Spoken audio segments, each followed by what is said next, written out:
uko igihugu cyagiye gishyira imbaraga mu mibanire n'ibindi bihugu, kumenyekanisha u Rwanda muri gahunda ya Visit Rwanda ndetse no kurushaho kunoza serivisi, ni nako imibare y'abasura igihugu ndetse n'ibyiza nyaburanga yagiye yiyongera. Uyu munsi twabateguriye kubagezaho uko imibare y'abasura pariki y'Akagera, Nyungwe ndetse n'iy'Ibirunga yagiye izamuka buri mwaka guhera muri 2009 kugeza mu mwaka wa 2022. Iyi mibare tugiye kubagezaho iherutse gutangazwa n'urwego rw'igihugu rushinzwe iterambere RDB, ari narwo rufite ishami rishinzwe ubukerarugendo mu nshingano. Mu mwaka wa 2009 abasuye u Rwanda bari 38,450. Muri 2010 abasuye u Rwanda bari 45,307. Ni ukuvuga ko biyongereyeho abantu 6,857 ukurikije imibare y'uyu mwaka wari wabanje. Izamuka ryabayeho ryari rya 17.8%. Mu mwaka wa 2011 abasuye u Rwanda bari 57,552. Ni ukuvuga ko hiyongereyeho abantu 12,000 n'abantu 245, izamuka rya 27%. Mu mwaka wa 2009 abasuye u Rwanda bari 38,450. Muri 2010 abasuye u Rwanda bari 45,307. Ni ukuvuga ko biyongereyeho abantu 6,857 ukurikije imibare y'uyu mwaka wari wabanje. Izamuka ryabayeho ryari rya 17.8%. Mu mwaka wa 2011 abasuye u Rwanda bari 57,552.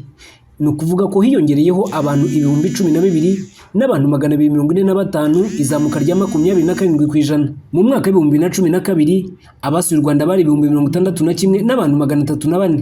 Ni ukuvuga ko hiyongereyeho abantu 3,752, izamuka rya 6.5% ugereranije n'umwaka wari wabanje. Muri 2013 abasuye u Rwanda bari 61,000 n'abantu 788.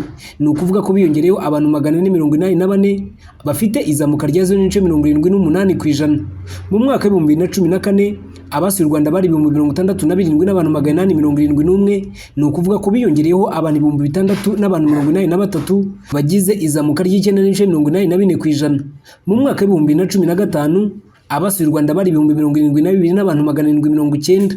Ni ukuvuga ko biyongereyeho abantu 4,000 n'abantu 919 bagize izamuka rya 7.24%. Muri 2016 abasuye u Rwanda bari 88,000 n'abantu 184, aho biyongereyeho abantu 15,000 n'abantu 394 bagize izamuka rya 21.12% ugereranije n'umwaka wari wabanje wa 2015. Muri 2017 abasuye u Rwanda bari 92,036, aho biyongereyeho abantu 5,852 bagize izamuka rya 6.63%. Muri 2018 abasuye u Rwanda bari 98,000 n'abantu 679. Abangaba biyongereyeho abantu 4,624 bagize izamuka rya 4.93% ugereranije n'umwaka wari wabanje. Muri 2019 abantu basuye u Rwanda bari 111 n'abantu 136, aho biyongereyeho 12,000 n'abantu 458 bagize izamuka rya 12.66% ugereranije n'umwaka wari wabanje. Muri uyu mwaka wa 2019 Perezida wa Repubulika y'u Rwanda Paul Kagame yifatanyije n'ibihumbi by'abanyarwanda ndetse n'abanyamahanga bari baturutse mu bice bitandukanye by'isi mu muhango wo kwita izina abana b'ingagi 25 wabereye mu Kinigi mu karere ka Musanze. Uyu muhango wabaga ku nshuro ya 15 witabiriwe n'ibyamamare by'isi amazina aganisha ku mbaraga za leta y'u Rwanda mu kubungabunga urusobe rw'ibinyabuzima by'umwihariko ingagi zo mu misozi. Mu butumwa yatanze icyo gihe Perezida wa Repubulika y'u Rwanda Paul Kagame yashimiye abaturage ko bifata neza bakanafata neza ibidukikije, abasaba gukomeza ubufatanye mu kubibungabunga. Perezida Kagame yanagaragaje ko intambwe nziza yatewe mu kwita ku bidukikije by'umwihariko ingagi zo mu birunga itashoboraga kubaho hatabayeho ubufatanye bw'abaturage no gukurikirana neza ko abo baturage babona inyungu muri ubwo bufatanye bumaze imyaka bwagiriye akamaro igihugu, ingagi na ba mukerarugendo. Abanyarwanda mwese muri hano, ba Musanze n'abandi batashoboye kuza hano, ibyo navugaga ni ukubashimira kandi ni ukubabwira ko ibyo mukora twifuza ko bibagaragarira ko bifite inyungu kuri mwe. Niyo mpamvu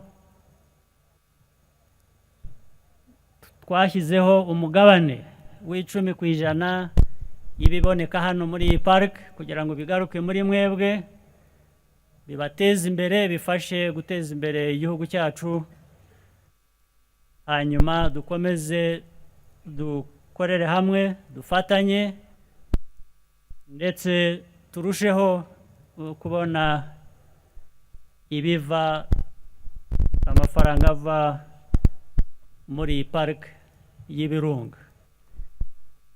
Ndagira ngo rero dukomereze aho dufatanye. Nashimiraga n'abashyitsi bifatanije natwe bavuye kure n'abandi bazakomeza kuza kubera ko bamenya ko abaturage b'u Rwanda, abaturiye ibirunga bifata neza, bafata neza ingagi baturanye nazo kubera ko tuzivanamo ibishobora kuduteza imbere. Ndagira ngo rero niturushaho gufatanya no kwifata neza, bizakomeza kuzana inshuti nyinshi, abadusura benshi, n'inyungu nyinshi ku gihugu ariko no kuri mwebwe ubwanyu mu miryango ituye hafi hano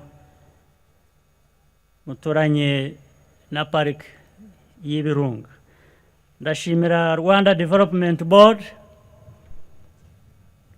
ndetse n'abakora muri iyi parike babivuze, batweretse. Hari abandi batari hano baba bari ku kazi buri gihe, ariko ku mwihariko abarinda iyi parike, abayikoramo, hanyuma na RDB ibikurikirana kuri buri munsi. Nagira ngo bashimire akazi keza mukora. Dukomereze aho, dufatanye, dukore byinshi, niko bikwiye, nicyo u Rwanda rwifuza, kandi bimaze kuboneka ko hari uwabivuze kare ko ibyinshi byiza biri imbere. Bityo rero dukomeze tubisatire bitugeraho uko turusha gukora neza. Ndabashimiye, ndabagira ngo mugire umunsi mwiza n'ibihe byiza biri imbere. Dukomeze ubufatanye. Murakoze cyane.